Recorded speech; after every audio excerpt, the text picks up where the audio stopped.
always lit over at AJsRANTroom.com. We got the best bags and accessories, our beloved Black Series. We got fresh lids for you hat lovers, fire jackets and hoodies, and of course we got you covered on the t-shirts. And introducing our first shoe line, Aloysius Germain.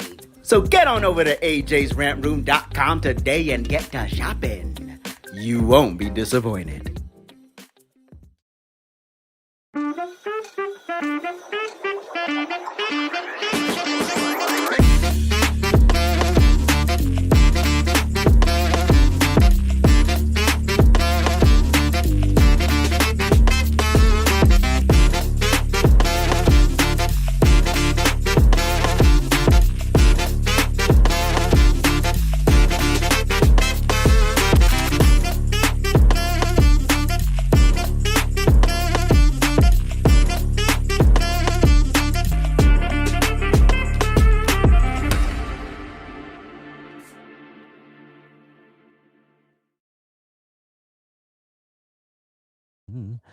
Hell no. No, no, no. Hell to the no. Hell to the no. To the no, no, no. Yo. Happy hump day, everybody. Can you hear me? Can you see me? Can you hear me? Can you see me? How do everybody? What's good? Welcome in. Welcome in.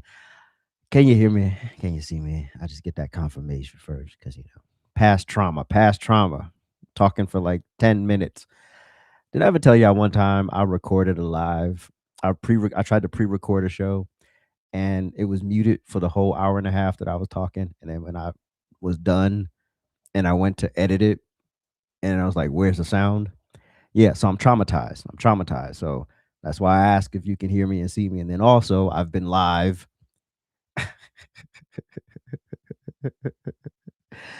And I've been talking. And then all of a sudden the comments like, we can't hear you. So yeah, this is what happens when you don't have a producer. Yeah, you're literally responsible. And I know this background's looking a little janky. I got to figure out what's going on with it. But that's not your problem. But I just wanted to complain out loud so y'all can hear it too. Anyway, so hopefully, if the Lord permits,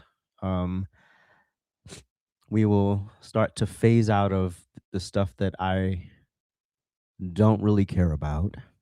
Not subtitles. I don't remember what I said. It was, I'll just be talking. I'll just be talking. I don't even know what I said. But just put like Japanese subtitles. Lord permitting, this, we can wind down on this whole Candace Owens Turning Point USA thing. AmFest is this weekend, so I'm pretty sure that's going to be successful. I'm sure security is going to be off the charts, as it should be, in the wake of everything. But so today we're literally going to react to Candace's show from yesterday. We're going to live react. Well, I am, and you are too. If you haven't seen it, if you have seen it, you react again. Because I haven't seen it, because I got off the train after the Thanksgiving. I should have been off the train probably a month before that, but I was committed. It was like a soap opera. It's like they leave you off that cliffhanger, and you're like, oh, I gotta come back tomorrow and see what happens. And then you come back tomorrow, and it's just a perpetual cycle of drama, cliffhanger, and you come back because you want to know what happens, right? And then it took this dark turn, right? Where it went from asking questions to, probing the investigation, which is fine, right? I never had an issue with that, right? What I had a problem with was when it started to become accusatory, right? When individuals started being pointed out, and these are individuals who are not rich, they can't afford security, and then once they're being singled out, now they're being harassed by people, right? They're being threatened by people, And these people don't got money to hire personal security. They don't have that kind of privilege. You know what I'm saying? And so that's when it became a, yeah, what the hell's going on here? And then when Turning Point USA started getting beat down, and I was like, what is, huh? I understand not everybody at that organization is perfect. I get it. Like, there's always going to be a couple of actors in the situation where you're like, yeah, how you get here? Yeah, why they here? So yeah, I get that, but it was more than that, right? We're literally saying the organization betrayed Charlie Kirk, and it's one thing to ask questions. It's another to start pointing the finger at people. Because if you accuse me of murder, you got one time. It's like you accuse me of any crazy crime, you got one time. That's it. It ain't gonna be no 3, 4, 5, 12 months of episodes. You got one time. Yeah, yeah.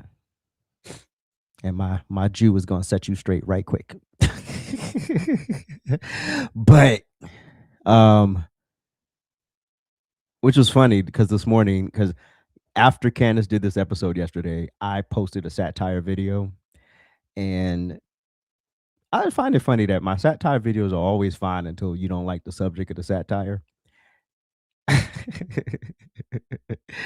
Ah, and so these people, this person on Facebook put a Jewish.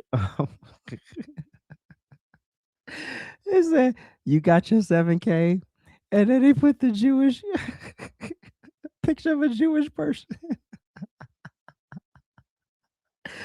and I was like, "What are you even talking about?"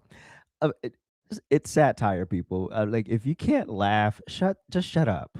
Just shut up. And then you have the this Christian comes into the comment sections on Instagram, and she's like, "Yeah, well, you're accusing somebody in the same circle of being a grifter, and this is unacceptable, and you're just jealous because you won't even be invited to the arena." And I'm like, what the hell are we talking about here? And but it's always these Bible, the super religious ones, always the ones. And I'm like, wait a minute. Jesus told you to come in my comment section and attack me for doing satire. That's what Jesus told you to do. If you don't get the hell out of my face, if you don't get the whole hell out of my face, here's what's going on. You worship Candace Owens, but you don't see it yet. Right. I don't care about people. If you want to watch her show, watch her show. I was an avid viewer up until about 3 weeks ago. And I was like, yeah, this is taking a dark turn. I don't want to go down this road. And so yeah, Jesus told her to attack me for doing satire. Oh, well, I don't want to know that Jesus. I like the Jesus I know. I don't know about the one she knows.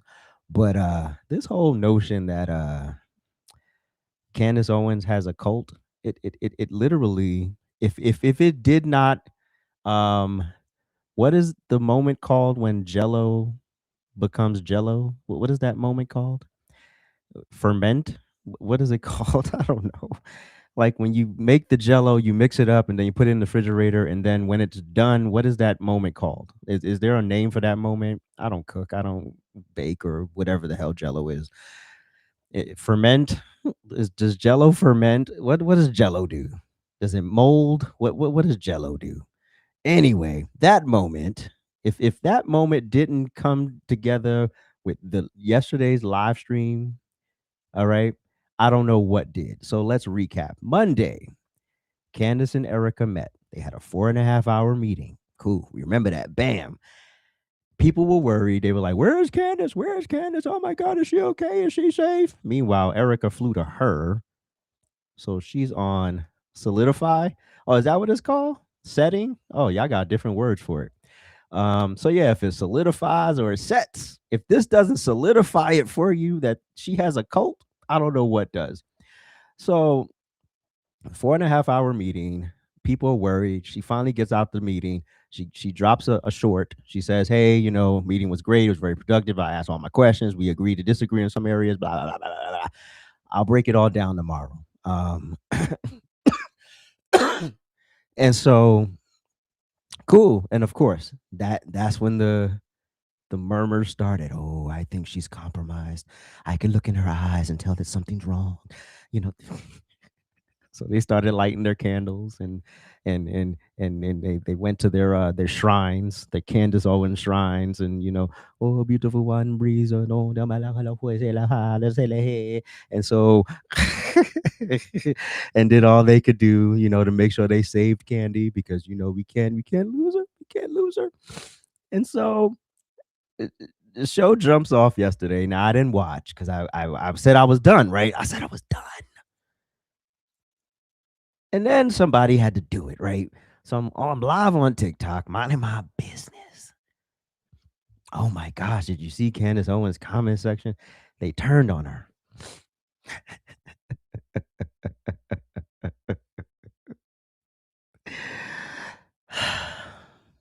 Now, this is not Candace's fault. Like, Candace is gonna be Candace, right?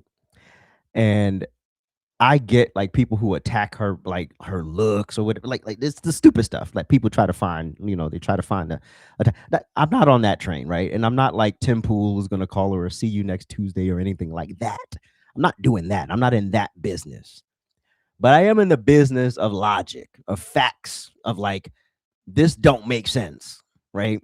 And then when we get to a point where you couldn't start, here's where also in addition to when it took the dark turn in her content, uh, when the people following her kept going, right? And that's when it becomes a cult. That's when it becomes cult like. That's when the turn, and you see like a good chunk of the people still going along with it. That's when I was like, nah. If you can't ask questions, if you can't push back, if you can't say this don't make sense, if you can't say there was no follow up on these 5,000 issues without being attacked, without being unfollowed, blocked, people trying to argue with you in your DMs. If you can't do that without all of that happening, I'm out the conversation. I'm good.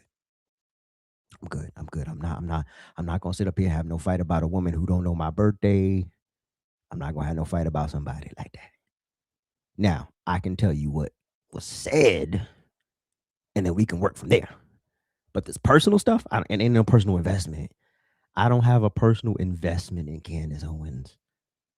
So I don't have no reason to come at her from that angle. I'm simply talking about what's been presented, what I actually remember, what I've seen, and that's it. You know.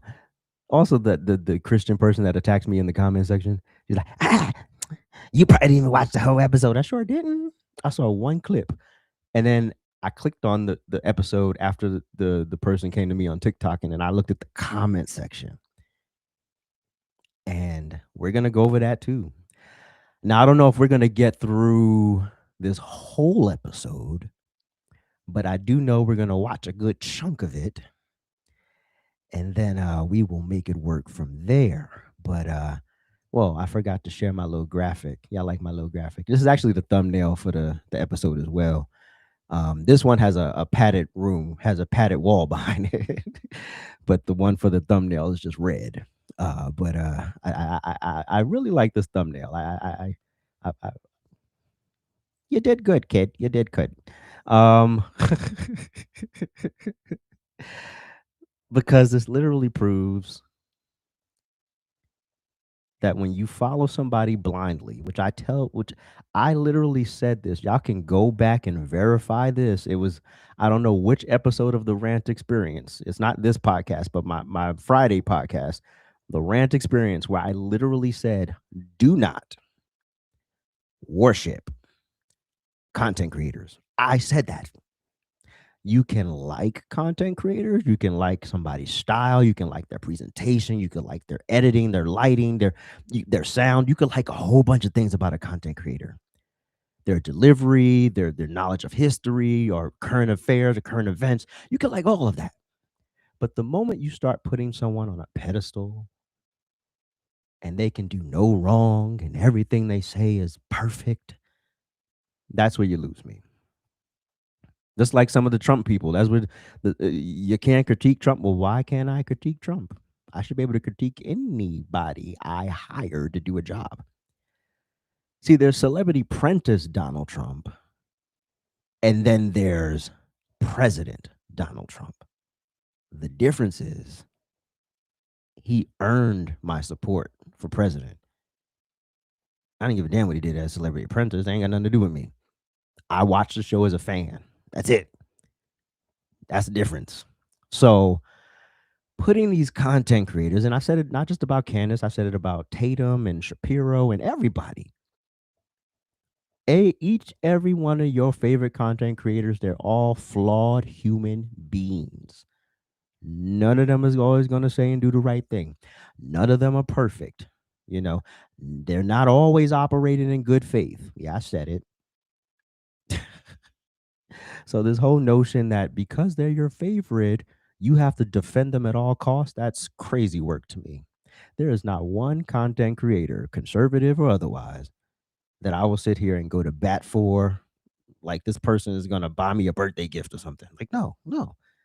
Now, if it's about talking points or a perspective or an opinion they gave, that's different.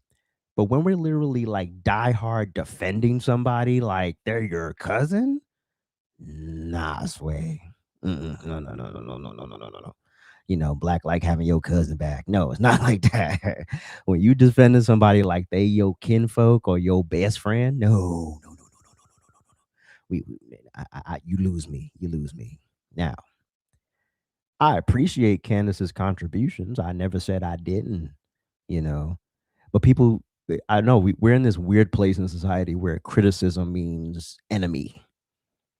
No, no, no, no. Criticism means I don't understand this. What the hell's going on here? Right? Yeah, what's going on? What's going on here? And then when you see people blindly walking down the alley and you're like, why are you continuing to do this? Well, you know, um, Prince.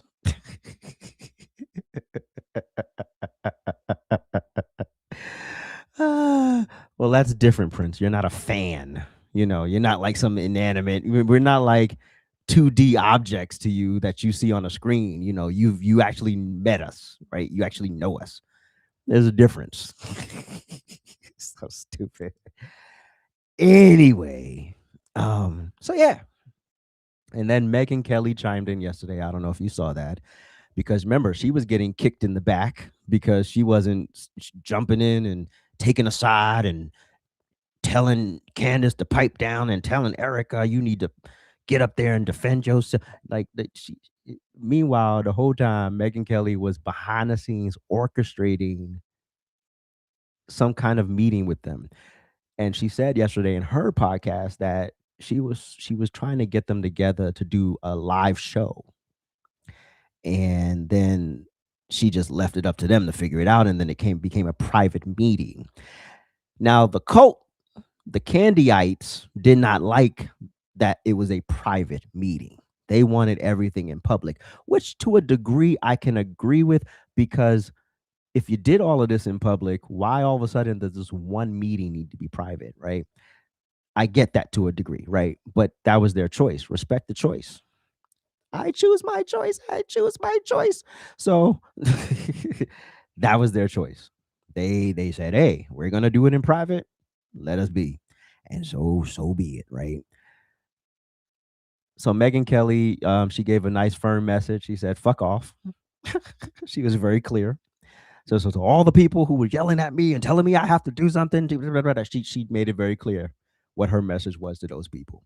Because I think a lot of times also, even on my little platform here, people think they own your voice. Like they can tell you what to do because they bought a hoodie or because they sent a super chat or because they're a member of something. You can make a suggestion.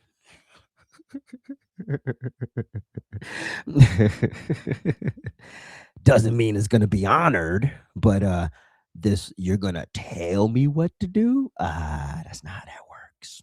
That's not how that works. Also, it has to be a certain dollar amount for me to be like, oh yeah, I can really hear you out. So yeah. Yeah. So yeah, no one owns Candace's voice or Megan's voice or Erika's voice or whatever.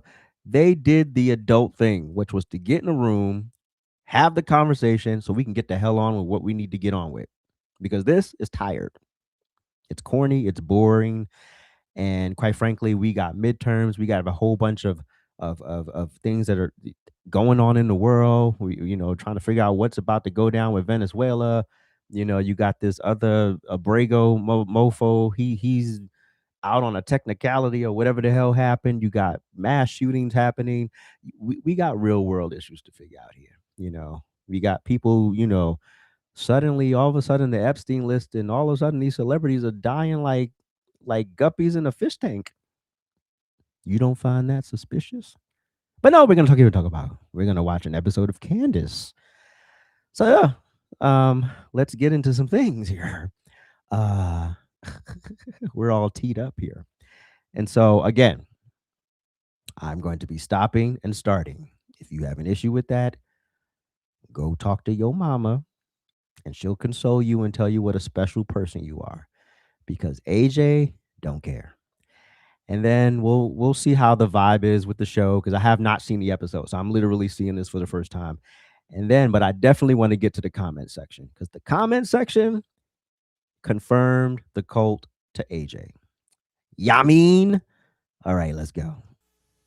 Okay, everybody, Shabbat Shalom. I just want to say Shabbat Shalom to everybody back at home. Happy Hanukkah to our greatest friends and allies. And, this is a good time to mention that Israel does have a right to defend itself. Tucker Carlson is Adolf Hitler.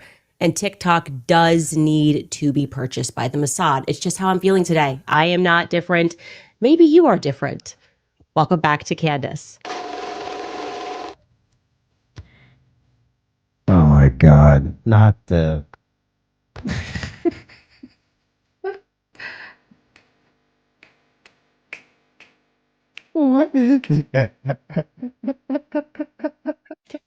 Okay, you guys are crazy. You guys are absolutely crazy. The amount of people who attacked me for sending out a tweet being like, hey, I'm good, I'm alive. We had a very productive conversation. And they were like, she got the call. She got the call. They do that all the time. If you agree with...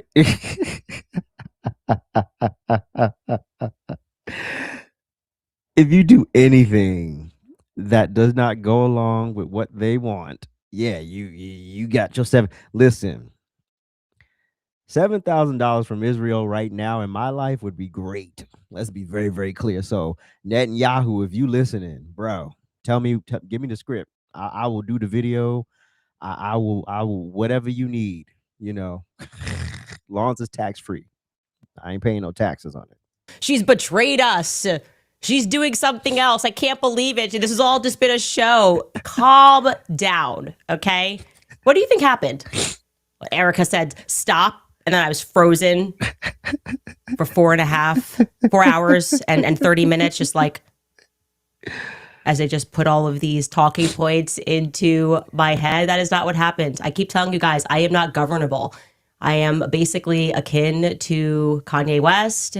I never felt more seen than when he tweeted a lot of years ago, just fired my manager because I realized I can't be managed. That is me. That tweet right there, I was like, oh gosh, yes, Kanye, I get this. Okay. Nobody is changing their mind anything. How ridiculous would it have been if I'm doing all of this, investigating, asking all of these questions, and then Erika Kirk offers to answer some of these questions, and I'm like, no, I'm not going to go. I can't betray the people. I don't want any answers to the questions. I just want to ask them. No, this is the entire reason we are doing this. We've been looking at the situation going, why can't Turning Point USA just answer basic questions? And I can tell you guys that yesterday, for 4 hours and 30 minutes, there were no rules. They said you can ask us any question that you want, anything that's on your mind, which I appreciated. And some of you guys are thinking, who is they? Who is they? It's the Jews, obviously. Oh, God. Just kidding.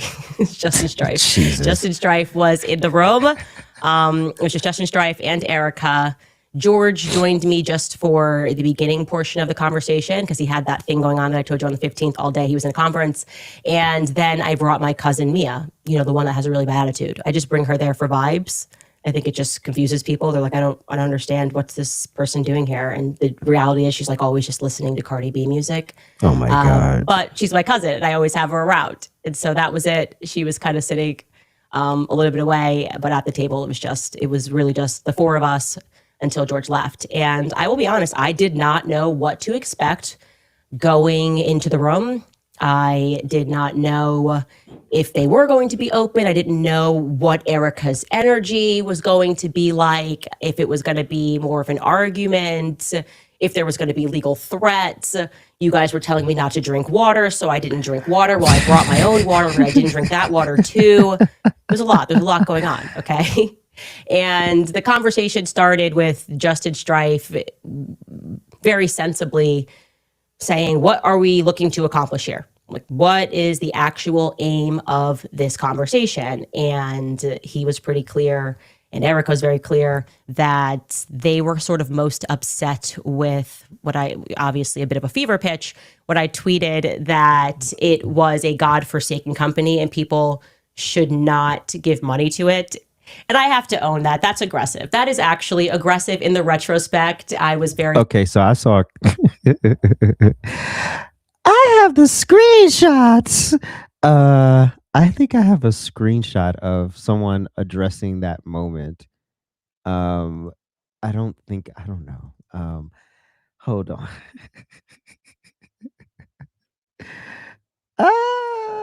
But anyway, several people were mad in the comment section about that moment. I saw that. I didn't know what they were referencing at the time, but I'm just screenshotting stuff.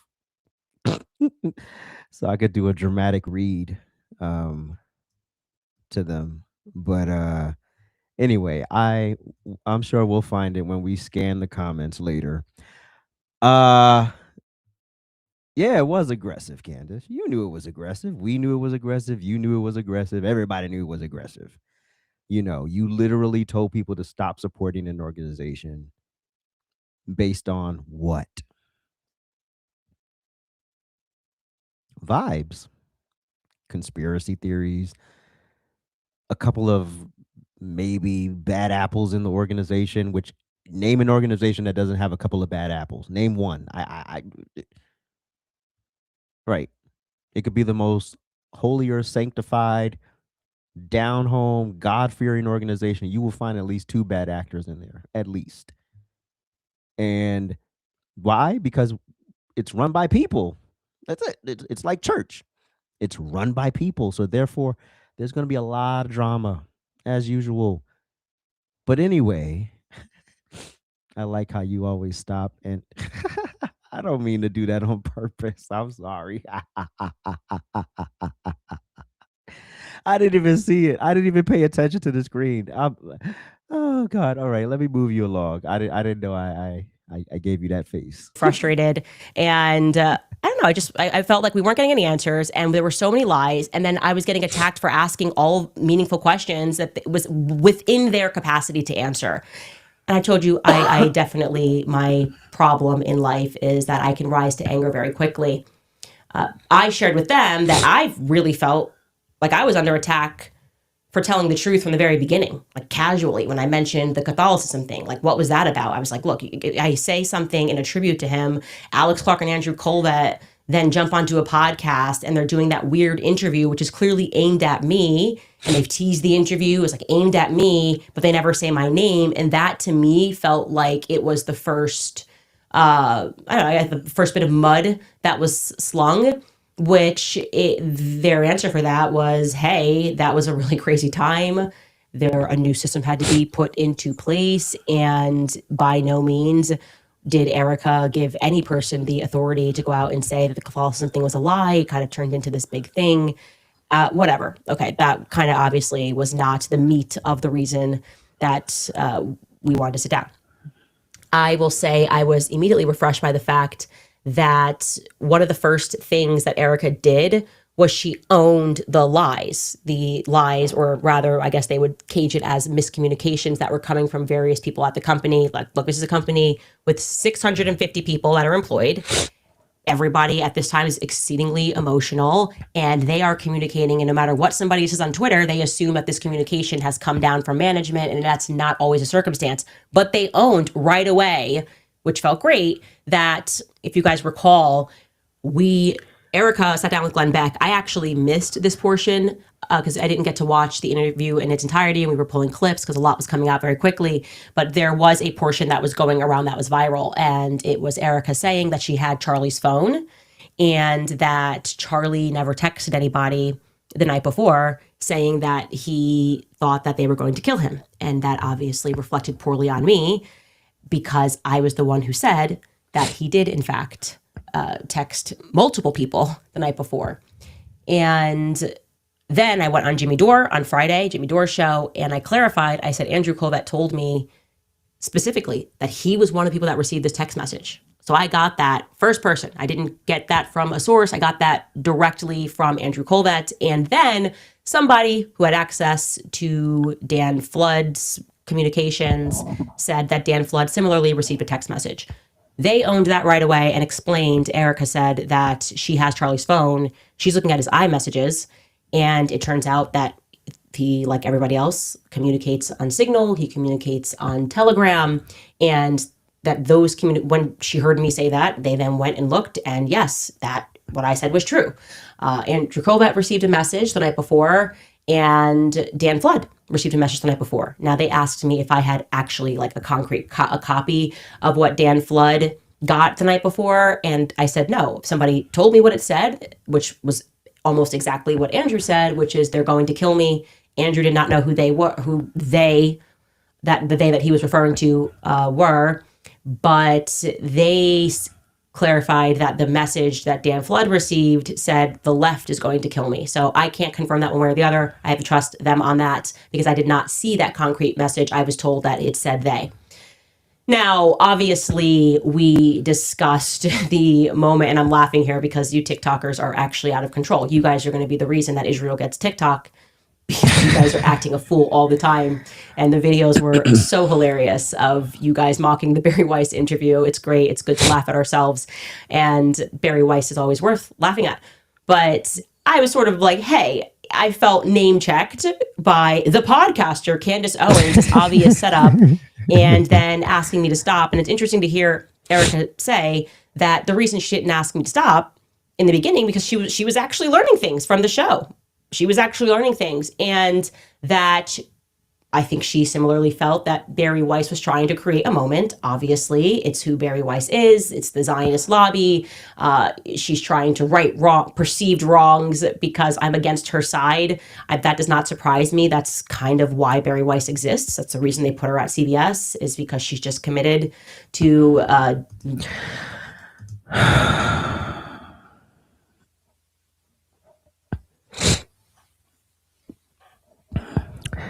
Okay, I mean, it's getting a little word salad-y for me, but I like the clarification on the text and the Signal messages. I like that clarification, but you know, stacking the audience with people that are going to present the pro-Israel cause and talk about anti-Semitism and talk about like crime. Oh Lord, do we have to blame the Jews right now? Can we just being on the rise? It's kind of an embarrassment, but I actually do accept that. And I should also clarify that Barry Weiss obviously picked those questions. They were not random, like I told you. It wasn't like people were coming to the mic and it was an open mic and they didn't know what they were going to get. It was all very much planned by Barry. But Erika said that she knew the general idea, like they were going to mention me and mention the conspiracies, but she was not given that specific, the podcaster, Candace Owens, question. So I think that's fair to clear that up. Now, I did not at all recant any of my suspicions, and I understand people disagree with me about particular people at Turning Point USA. I communicated what I communicated in front of the whole world. My skin crawled after I spoke to Terrell Farnsworth, the person who took the cameras down. He lied to me several times. I explained to them, which felt good to have that direct communication, how Terrell lied multiple times. And that I did not understand why he was there that day. They echoed what he said. They defended what he said, that they were trying something new that day, that they typically live stream, which is what Terrell said. They typically live stream, and I said every college event. Well, they said, well, yeah, they live stream the events that are tour stops, but they don't live stream like the outside prove me wrong type events. And that was something that was new, and it required Terrell. And I said, even if that was all real, if that was all true, I still didn't feel good about the conversation that I had with Terrell, and I can't ignore my gut about the many little lies that he told. Okay, The video he recorded was weird. The gut, we get it. The intuition, the gut, the intuition. You can't bring your intuition and your gut into a courtroom, right? People can be awkward. Is that a fair statement? People can be awkward. Doesn't mean they did something nefarious. We also live in a culture right now where people literally record their most intimate moments and then share it with the world gleefully. I mean, everything from using the bathroom to fights to random arguments to all types. You think of it, people will do it and share it. Now, I don't know what my trauma response would be in that type of moment. I don't know, but I don't think one of the first things I would do is grab my phone and record. But also, if you think about that moment, you don't really know what's going to happen, right? You don't know. So you might want to memorialize your final moment because you're about to get blasted. I don't know. You don't know, right? Is it going to be one bullet? Is it going to be several bullets? Is this going to be a mass shooting, or is this a targeted shooting? We don't know. We don't know in that moment. So yes, awkward behavior. Yes. Does that mean he did something wrong? No.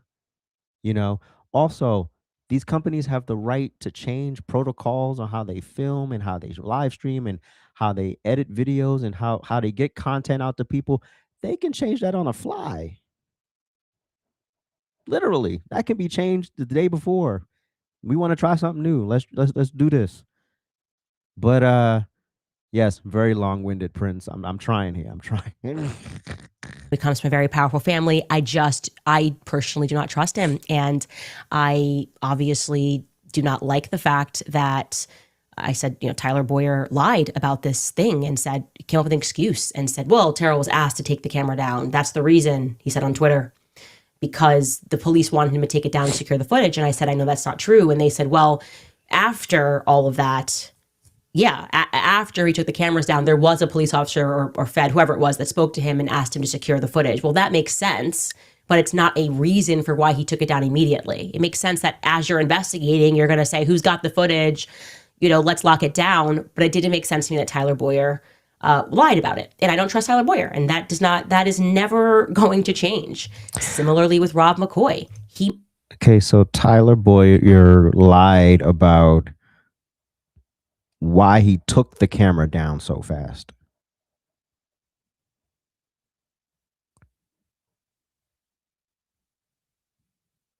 And so that invalidates Tyler for the rest of his life.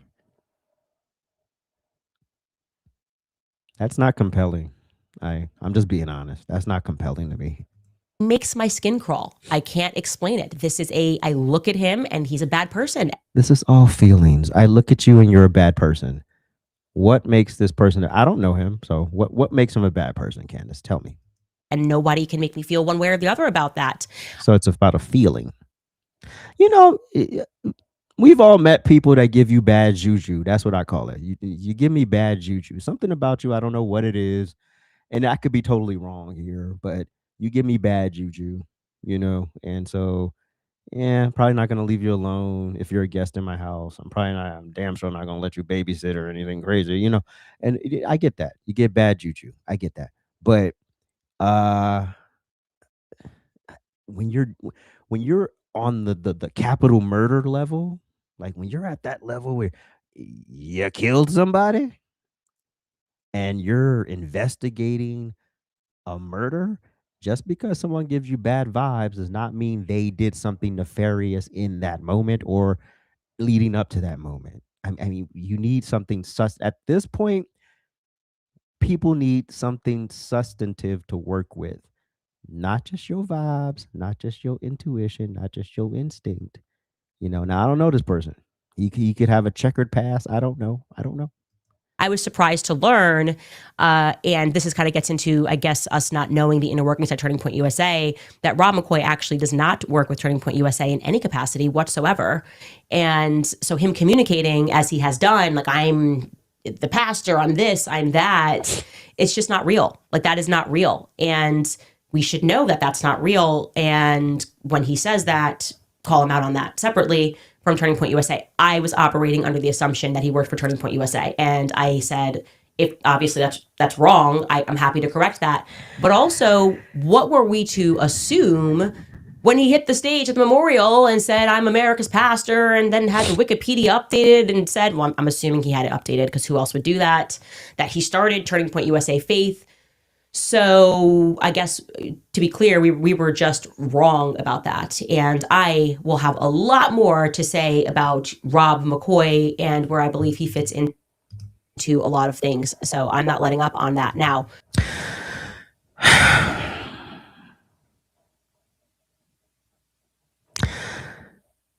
So again, this is another cliffhanger. So this is another, okay, to be continued. Come back next week. Da-dun. We won't be back. But okay, Rob McCoy lied. Rob McCoy updated his Wikipedia page. I'm still trying to make the correlation between Rob McCoy and Charlie Kirk's assassination.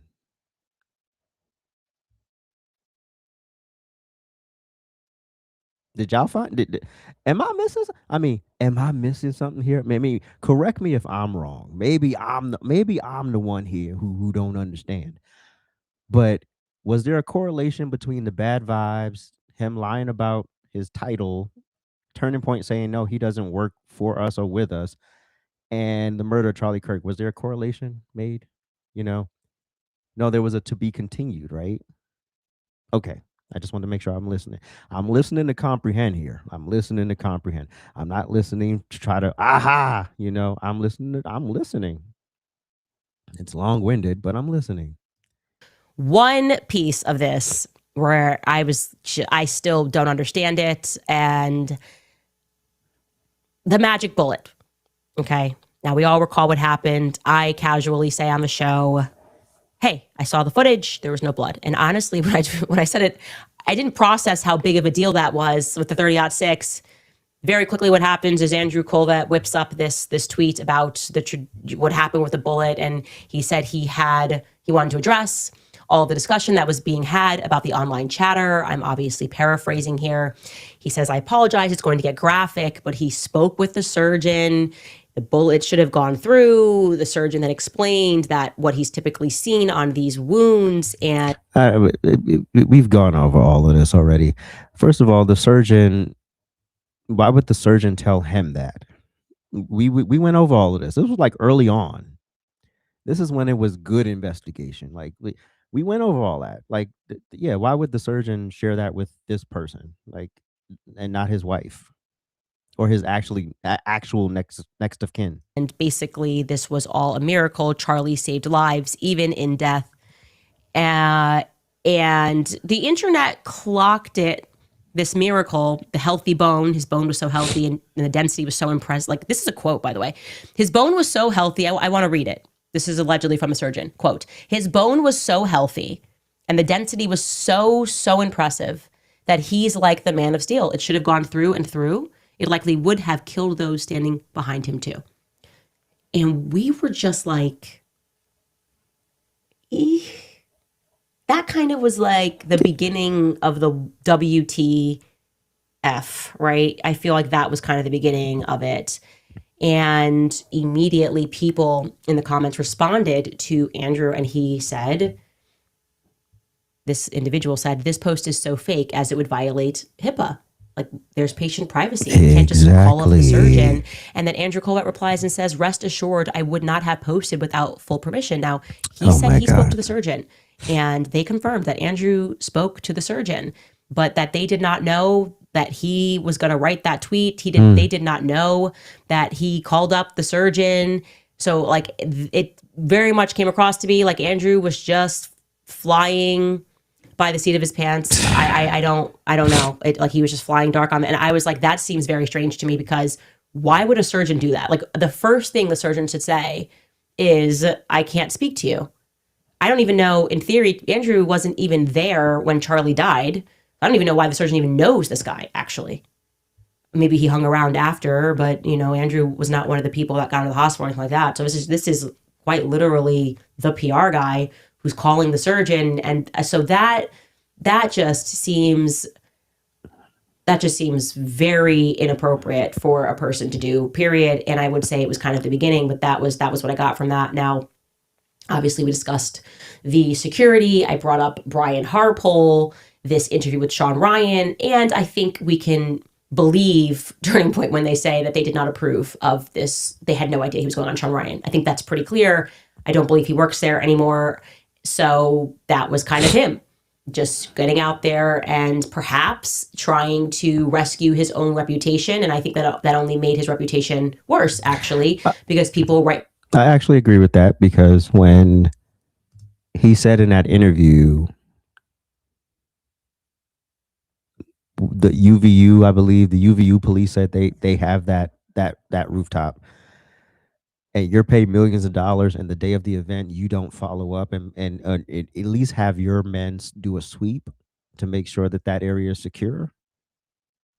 That's you don't find that suspicious? I mean, yeah, it's compelling. That's compelling, but bad vibes is not compelling to me. Fully sensed that he wasn't telling the truth in that interview, that he was being cagey, that he was saying things that didn't make any sense. Again, you constantly have these people that believe, like Brian Harpole, that with enough performance, he can sit down and you're just going to convince people that this is real. And this is just a different time. Like I said, these TikTokers are out of control. They will check you in 4 seconds. Okay. Things that the biggest piece of this that I want to communicate, and that I did communicate to them, and I hope that they took me seriously on this, or rather that they take my strong advice on this. I said, one of the reasons why I really want to sit down is because I want to walk out of here and feel confident saying to my audience, hey, like, there's stuff going on behind the scenes, but Tyler Robinson shot Charlie Kirk. Like, that more will come out, but you can take it from me that this is what happened. I was looking to achieve that because there's been a lot of signaling from various people, some people who are experts, some people who have been involved in cases, that there's obviously going to be stuff that the public does not have access to. And so it is at least plausible that they have seen very clear footage that we've been asking for of Tyler Robinson getting up there and taking the shot. Like, they have access to UVU cameras. So I was hoping to hear that. And I said that I want to hear why people feel so confident at Turning Point USA that Tyler Robinson is the guy. And at this point, they elected to call the lawyer, like, you know, their lawyer who is involved in this case, one of the lawyers that's involved in this case. There's always a team of lawyers, especially for something like this. And what I got from the lawyer did not make me feel that Tyler Robinson shot Charlie Kirk. It did not make me feel confident that he didn't or did shoot Charlie Kirk. I was very surprised by this. He spoke a very long time. I asked, you know, can you share with me what it is? And I said, when you share this with me, I will not say what that thing is. If we want to protect the integrity of the case, I'm not gonna. If you say we've got the footage of him taking a shot, I promise I won't say that to the audience. But I will communicate to them that you have something that is solid. And no, to the exact contrary, this guy effectively said, not effectively, he said that they have nothing but the affidavit. Okay, so what we have seen is what they have. What is being discussed publicly, you are this whole like non-expert problem with like, well, you don't know. It's like what you read, his messages that don't have any dates. Okay, so we saw Tyler Robinson at the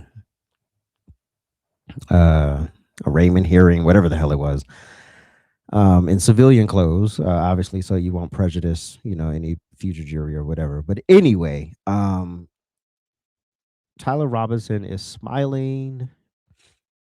He is clearly arrogant as hell. His mom is devastated, sitting behind him, crying her face off. why isn't the narrative from him and his client and his lawyer that my client is 100% innocent, he didn't do this, he was framed? Why isn't that their narrative?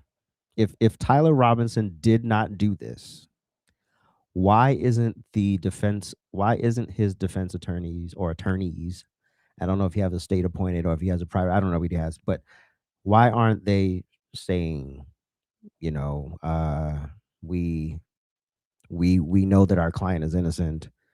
Because at this point we don't know how they're going to argue. We don't know, but if it's an adamant we didn't do it, we would have heard something by now. Something by now. He's being framed or he didn't do this, because you're not going to put me on trial for capital murder if I didn't do it. And me not say, "Oh, by the way, hell no. That was not me." Hell no. Absolutely not. My lawyers, no. Go talk to the people. The same way all these people are talking, I need you out there talking. So, I don't know. I mean, when I looked at that little arrogant smug monkey in that courtroom, smiling and just having a good old time because the cameras were there and he had on a nice shirt. Yeah. I really got the vibe that this is the right defendant. Now, do I believe he's the only character involved? That's where I have more questions. Who are the extra characters? There got to be a few more people in this. There has to be a few more people in this. There has to be. Because you cannot tell me for one moment that he was able to pull all of this off successfully by himself. He doesn't seem like he has that much, but maybe he does. You know, this is my vibe, right? But I can tell you from his appearance in the courtroom, and I don't know if she talks about this because again, I'm watching this for the first time. But from my appearance, his first appearance in court, yeah, I feel like they got the right guy. But do I think he's the only guy? I don't know. That's where I have more questions. On it, Tyler Robinson writing out everything and the clean alibi. That's what they have. And what he explained to me was that that's the affidavit stage. That's where it's at. And then what takes place now is the investigation is ongoing, right? So right now they're looking for more information. And once investigators, they could very well have obviously footage. And that is why they might feel that, oh, we're definitely gonna get this prosecution. But the reality is they don't actually share that information with the victim. They don't share that information with Erika. They don't, in this part of the process, they will not know what investigators have discovered. This is what the lawyer told me until May. Okay. They have not seen anything. Okay. So if you knew that, they won't have anything until May. They won't have any answers from investigators until May 2026. What would make me walk out the meeting not feeling confident? That there's no reason to not feel confident or confident. It's just sort of like we're doing the process of waiting, right? That's what happens. If you've ever watched any of these crime shows, you know that it can take years sometimes for a state to build a case. It can take years where they're just letting the person. I'll give you a short story. My alleged brother, allegedly I have a brother. Well, I have a brother, and then allegedly I have an alleged brother. And so the alleged brother has always been involved in criminality. And I haven't seen this person since we were children. And when he got out, he went right back into that whole crime world.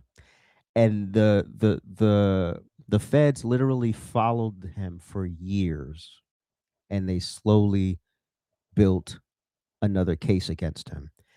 They followed every move, kept every receipt, every transaction, everything. And then it was time to pop them, they popped them. So, yes, these things can take a very, very, very long time. They can. It just can. You know? And so this whole notion that this is going to be an open and shut case and there's going to be no. I don't understand how you walk out of the room believing, well, I still don't believe Tyler Robinson did this. You have no proof to not believe it or believe it. You're working with the original affidavit. Now you know that May 2026 will be the soonest they will have something. That will then be the time to say, hey, Erika, did you get any follow-up? And would you care to share it? Because she doesn't have to share it. Her lawyer doesn't have to share what's going on. Because again, this is a case. This is an active investigation. This is a trial. I don't even and more than likely Tyler Robinson is not gonna stand trial until 2027. So we're pretty much gonna go through all of 2026 building a case. And then probably at the top of 2027, we'll finally get him in court for the assassination, for the murder of Charlie Kirk. We'll finally get him in there. So you're literally talking about well over a year before we even get, and then before that is jury selection and all the other stuff and other components that go into that. So what is the rush to get information right now so you can run on your podcast and talk about it, bro? Nah. If you really want justice can be it can be swift, and sometimes it takes a minute. That you have not seen is what I want you to know. So with that in mind, I'm sitting here going, why are you signaling? Why do I feel like the public's being gaslit on this? There's been nothing that's convincing. There are so many commentators who have gone out and said to you, it's overwhelming. The evidence is overwhelming. The text messages that don't have a date, that don't even sound real. Okay, first of all, I'm pretty sure. I'm no lawyer by any stretch of the imagination, and whatever. But again, I've seen enough 48 hours, first 48, all that stuff. By the time they get to presenting all of this evidence, they will have to have timestamps and actual proof of when something was sent, when something was delivered, when something was received. They can even tell you at this point where the person was standing when they sent it. At this point, we're so well far in advance in technology. I wish there were cameras around when OJ killed them people, but that's a sidebar. But so yeah, all of that will most likely be revealed at trial. The fact that we, the public, the John Q public, doesn't have a timestamp on something, it's we're all right. We'll be all right. That's overwhelming. That to me feels really fake and gay. I mean, it is fake and gay, but it's not enough to discourage me though, right? Because we all know people produce content and they over sensationalize things. Oh, it's overwhelming, blah, blah, blah, blah. We all know everyone's puffing up their chest, trying to make it to the biggest, the best, the brightest, the this is the best in the land. This is the best podcast. This is the best show. We have compelling evidence. But they're gonna do that, right? Yeah, they're gonna do that. Do want to say that to every commentator that is out there trying to tell the public and insisting that if you say it enough times it'll become real, you're actually just being dishonest.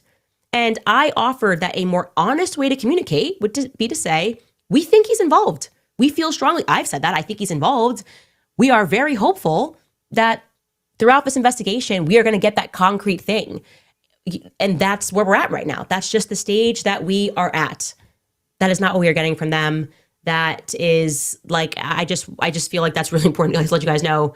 Let the gaslighting stop. They have what you have, okay? There is nothing else. They are in an investigative stage. Erika has been named as the victim. They will know more in this May hearing, which is the probable cause hearing. That's what the lawyer told me. It's probable cause hearing. And that's when they will see the evidence. That's when they get to present the evidence, why they are going to stand there before a judge and be like, yes, we need to move this forward. It's not just an affidavit. We're not pulling together scraps. We have concrete evidence. Until then, okay, until we all get on the same page and understand what else they have, I am very confident stating the opposite of all of my, I guess, well-paid peers in that I don't believe that Tyler Robinson pulled the trigger. And what I also said to them was, and I said this in front of the lawyer because I don't know why I'm like this. I was like, you might need a new lawyer. I was like, because this person's trying to sell to you that this is solid. One of the rules that me and my husband have is that if you have a lawyer that tells you like you're 100% going to win. It's very clear that you're going to win. You need a new lawyer. Okay, that's a cheerleader. That's not a lawyer. A lawyer, even if you should 100% win, should be telling you the risks here. You know, I feel good about this case. Like, let me talk real to you. I feel good about this case, but here's where things could go wrong. I want you to understand those risks that are involved. We don't have this yet. We don't have that yet. And especially. But the lawyer won't know that until May. Maybe a little before that, but the lawyer doesn't know at this phase.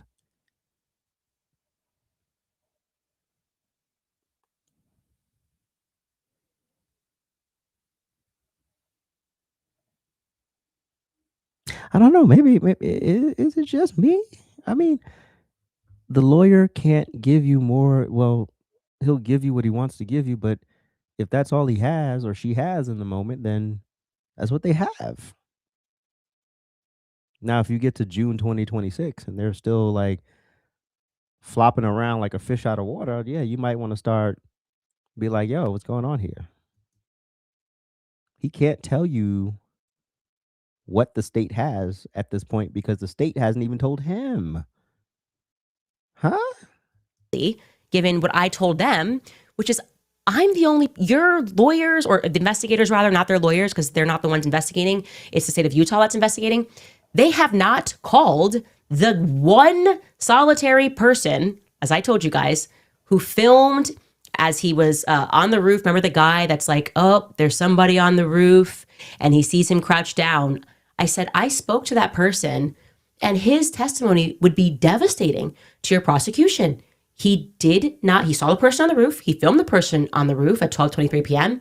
and he did not see that person take the shot. And this is not some random student. This is a guy who trains people to shoot guns at a range. He knows guns, okay? He said what he saw was a smaller gun. He said that this person was dressed in black tactical gear and there was no recoil. That's devastating. That would be devastating to the prosecution. And yet, investigators haven't reached out. Now, they offered back, well, maybe they haven't reached out because they have an even clearer video. And that's true. That's actually a good rebuttal. They're like, we don't even have to talk to this guy because the video will speak for itself, and we saw what we saw. Okay, but wouldn't you still want to speak to the other guys? They will bring in everybody and a mama. You go through everybody. Everybody gets 2 seconds, right? When you're putting these things together. And so if he's going to come in and just say, well, I saw what I saw. Well, if you didn't see him take the shot, well, who did you record the shot? We need to know that. So you could prepare, I don't know, to question him something. I don't like that this investigation is going on, and I feel as though I spoke to more people than they have. Both of the people who filmed videos that day told me that they weren't reached out to. So I don't find him. But Mikey really wants you guys to know that is his real name. And it is his real name. I found out shortly thereafter that they were Mikey that day. And then I'll tell you what actually happened, because I don't think Blake has that great of a memory. Okay, take a listen. So I was not with Mikey, or I don't remember being with him. I think I was ahead of him as we left. And then we get out, and I run for, can't have been more than 15 or 20 seconds. And then I realized there hasn't been another shot, so the shooter has likely been detained or stopped or something, not in immediate danger. I pause, I look around me, and I see Mikey. And I see Mikey there. And truthfully, I will never forget what I saw, because I've seen Mikey almost every day for the past 2 years. I know his personality very well. He's a very bubbly guy. He's a very happy guy almost all of the time. And I'll never forget what I saw, because it was clear in the moment that he was profoundly freaked out. What I'll always remember is the way his lip was quivering, which I'd never seen before. And you very rarely see from someone that he was freaking out. And then I think he literally said to me, I might be imagining this, but I think what he literally said was, he was looking around, and then he says, I need to call Erika. And then he takes his phone and he begins calling Erika. And I don't want to disclose how that call unfolded, but he did that. Your mind extends all of this, but that is happening within a minute of all of this occurring. I remember he calls Erika. Around the same time, I pull out my phone and I call my mom just to say, hey, Mom, there's been a shooting. You're going to see it on the news. I'm okay. pray for me. I've got to go. And I remember that call. And around the time I put that phone away, and then he immediately calls his dad. He calls Rob McCoy, and he says, Dad, someone shot Charlie. You need to call all of your pastor friends. Charlie was hit. We need everyone to pray right now. And that's what he told him. Okay, so that's just not right. And so when he says, I might be imagining this, for I'll never forget, followed by I might be imagining this, probably means that maybe you forgot and like you really could be imagining. Now, for me personally, I think the normal physiological response in these high adrenaline situations for most people is you lock in. That they're literally your body, when it goes through something, when it's terrified and it's going through this sort of like you are really paying attention to details. We've learned about this many times over.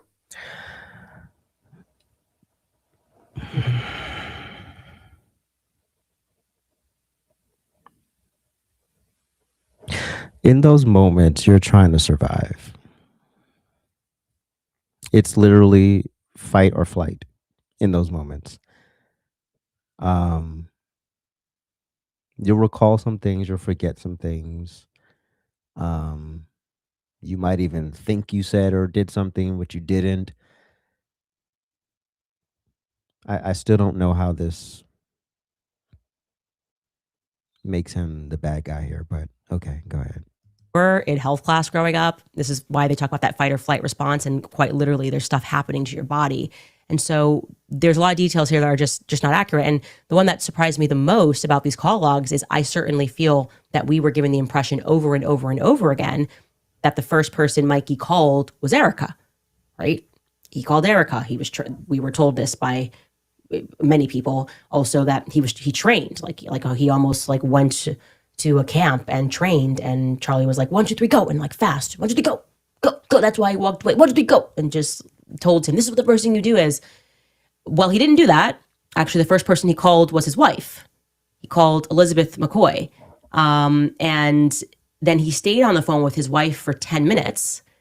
And during those 10 minutes, he three-wayed Erika 3 minutes after the shot went off. And then he three-ways his father. And then he three-ways a third person who I am not interested in mentioning because it's not relevant. This is Danny McCoy, by the way, is his brother that's in the military, but that's before the shot goes off. Charlie Kirk shot goes off. You know, I had that in detail. Charlie's brought to security. Mikey McCoy calls his wife. They will stay on the phone for 10 minutes. Okay. In that same minute, because we know this, because Blake Neff has given us his call log to his mother. Blake Neff called his mom. His call with his mother lasted 45 seconds. So we're assuming it went to 12:25. It very well could have stayed in 12:24, depending on the millisecond. Blake Neff ends that phone call with his mother. Mikey McCoy, after the phone call with his mother ends, adds Erika to the phone. Okay, so that when he was recapping and he's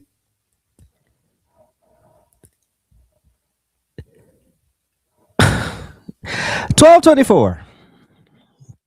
Mikey McCoy calls Elizabeth McCoy. That's his wife. They're on the phone during the 10 minutes. 12:24. Blake Neff calls his mother.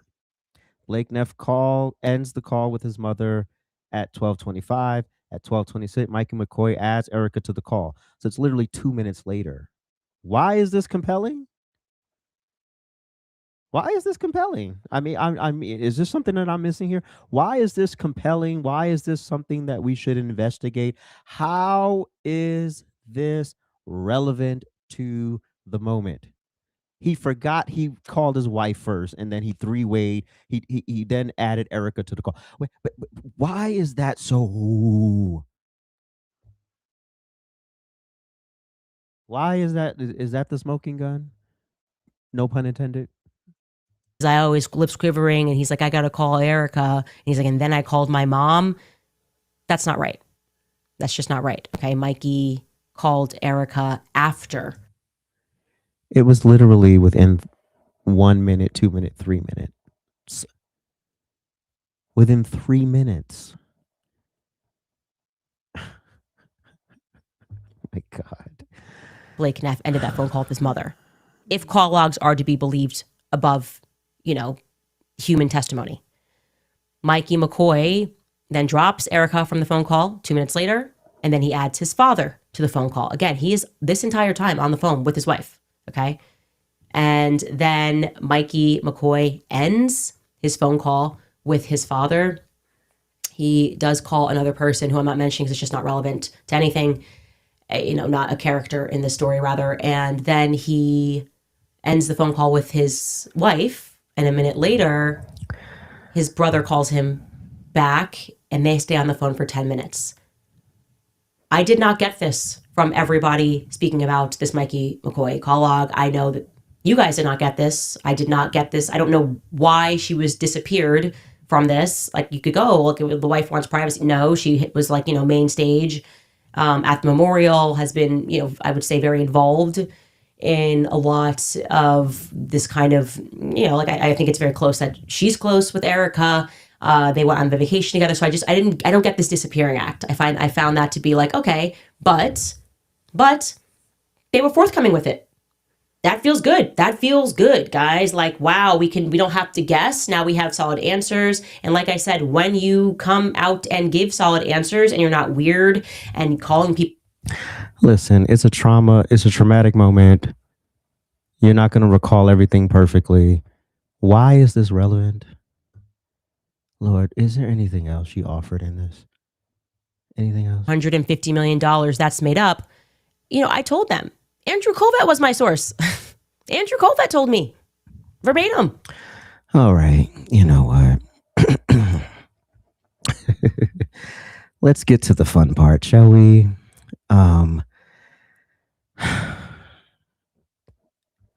You're critiquing somebody for it. This is the super biggest Monday morning quarterbacking you could possibly do. We've all been in traumatic situations. We've all been in moments where things have gone wrong, things have gone awry, and you don't quite remember all the details. That has happened to all of us. So because I forgot that I called one person and then three-wayed Erika into it, and then the lip was quivering at the second minute instead of the first. This is why I can't do this. Okay. Let's get to the fun part before we wrap up here. Here are some of the comments. After you trained us to detect lies, guess what? We detect one. They never needed to assassinate or bankrupt you. They needed to destroy the trust you had with your viewers. This private meeting accomplished that. Our entire existence is a giant psyops. I have been a nurse since '96 and can tell you that due to HIPAA laws, there is no way that a surgeon would have told Andrew that. I agree. And that was a weird part, but it doesn't make anybody culpable for Charlie's actual murder. You're telling Erika husband has her husband's phone and only went through his iMessages. I'm sorry, that makes zero sense to me. I don't know what that is. Not one nation under blackmail. The number one sign of manipulation is confusion. The truth is like a solid sound brick. When you go from a lion to a house cat.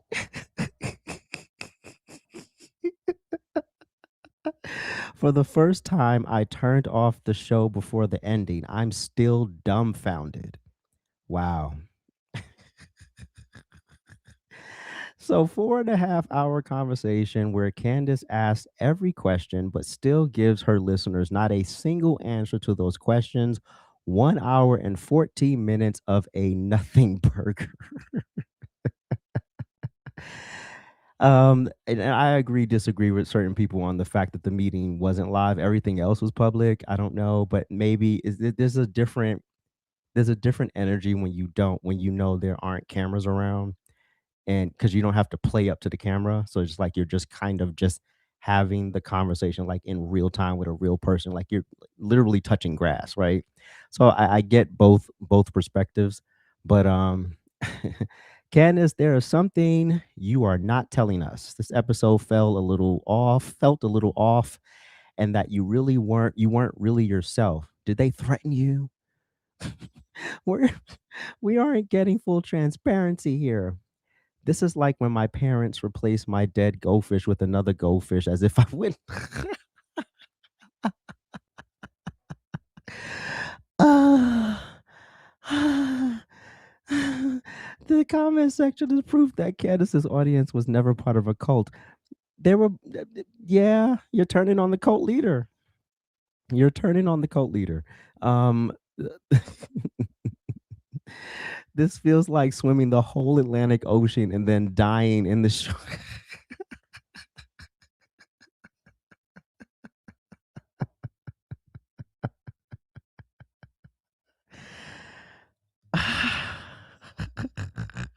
So Miss Kirk messages out messages out to close associate Mr. Kirk. So Mr. Kirk messages out to close associates, they're going to kill me tomorrow. There was no follow-up to that. No one responded to his message. Did his head of security receive that message also? If Mr. Kirk felt that way, why did he go onto the stage? Why didn't he have extra security? Why didn't he have a vest on or be behind a security shield? None of this makes sense. Kirk messages a pretty severe thing to numerous people and no one wants to answer. No one answers back. Nothing is done. Yeah, that's weird. If my friend or my colleague text me and say, "Hey, I think somebody's trying to kill me," there's probably going to be a conversation, either on text or on an actual call. A private meeting, and then literally nothing of importance today. Disappointment is an understatement. Damn. Erika goes around giving interviews to everyone and their mama, but you guys can't have a live interview. Private meeting, and now our sources is silenced. This makes no sense. Oh, these people are mad. And rightfully so. I mean, they've given thousands and thousands of dollars in super chats. They've given hundreds of hours. They've given, yes, hundreds of hours of their life investigating and watching your show and telling you, you know, what was going on. And here you go. Here you go. And the people, they were disappointed. This was a lot of rambling. This was a lot of recapping what you've already done in past episodes, but it really didn't give us a insight into what happened in the meeting, you know. And I'm sorry, you know, look, I sat through it. Thank you for sitting through it with me. But let's all unsubscribe. She hates being gaslit, and so do we. Damn. People want to unsubscribe now. Listen, I don't know what happened in that meeting, but we talked about all of these other details, but what actually happened in the meeting. And this last one point was just so petty. What was the point of bringing up the call log? Because he forgot that he called his wife first? Who cares? Who cares? We're all trying to survive and get this man to the hospital. Why does this matter? Why does this matter? Oh my gosh. What up, Marlon? Man, but anyway, thank you guys so much for taking this disappointing journey with me today. If you would like to support the channel, you can head on over to ajsrantroom.com. That's ajsrantroom.com. You could also, if you would like to buy me a coffee, you can go to buymeacoffee.com/AJsRANT, or you can scan this beautiful QR code that they provided for us. You could also scan this QR code to drop us a Cash App, or go to AJsRANT. You'll see our official logo in blue, not red, but in blue, just to make sure it's the right account. And this is my main podcast. The Rant Experience is every Friday at 8 p.m. Eastern Standard Time. That's 8 p.m. Eastern Standard Time, right where you're listening from. And so thank you guys so much. Appreciate you. That was so bad. That's, you know what that was like?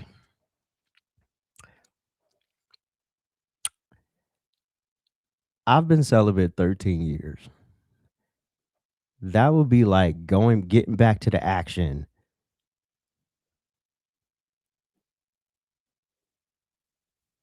Y'all get the rest. Anyway, please like, share, comment, and subscribe. If hit the notification bell, and we'll make it all work out. But anyway, appreciate you guys. I'll be live on the TikTok later. Appreciate you. Later. Peace.